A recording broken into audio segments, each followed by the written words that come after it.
We know holiday traditions are important to you and your family. That includes visiting the mall with Santa, dinners with friends, outings in public. First Edition wants to make sure that you are safe during this pandemic. The CDC has several things to keep in mind. Fully vaccinated people should still be wearing masks in public indoor spaces. Avoid large crowds and stay home if you are feeling sick. Because many generations tend to gather to celebrate the holidays, the best way to minimize your COVID risk is to get vaccinated. The CDC also suggests taking a rapid test ahead of family gatherings. This might be especially important if you will be around unvaccinated children and people who are immunocompromised. We have Dr. Salim Surani joining us live to discuss what the current state of the pandemic means for our holiday celebrations. Dr. Surani, good morning. Thank you so much for being with us this morning. For those that are planning to go out of town to take a trip, does the is the Omicron variant a reason for them to cancel or delay their trip? Good morning, Bart. Here. I think there is no reason to cancel the trip, but again, you have to take a precautions. So anytime when you're going for any outing or camping, you want to make sure you're protected, you have the gear, just like you're going out in the rain. Make sure you have a raincoat. I think in this case, the protective covering is your vaccination, is your physical distancing and the mask. What we have learned so far with the Omicron, there are some good things and some challenges.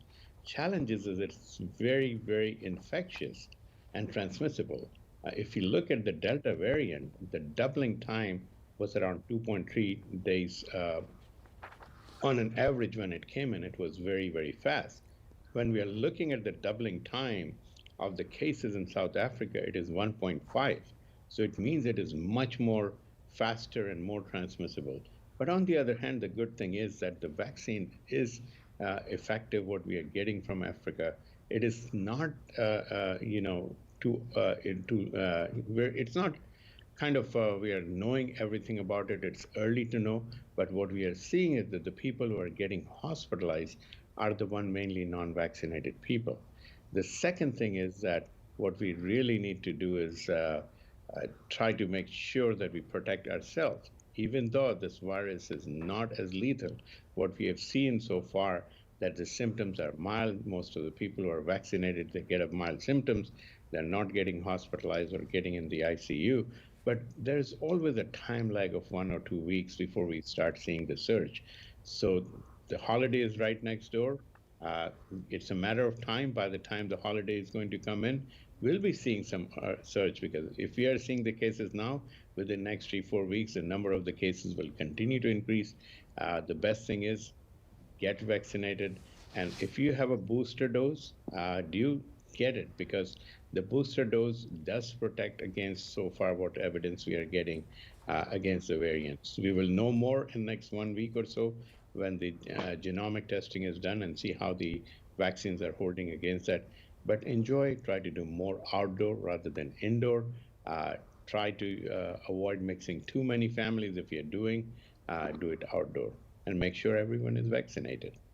Do all the precautions still apply to all of those that are fully vaccinated and have their boosters as well? In this case, I would definitely do so, especially if you're indoor. If you're the same family, that's okay. We are living together. That's not a big deal. But when in holidays, when a lot of the families are going to mix together, it's important that they are vaccinated. And if you're indoor, try to keep a little distance. And most of the time, it's easy to maintain at least 3 feet distance. If you are sick or any signs and symptoms, then you should definitely avoid the gathering and try to do as much outdoor as you can. And it's fun to enjoy the nature and the beauty. Especially with the weather right now. Thank you so much, Dr. Surani, for being with us this morning. We appreciate you. We have a question for Dr. Surani. All you have to do is text that question to the number on your screen, 361-855-6397.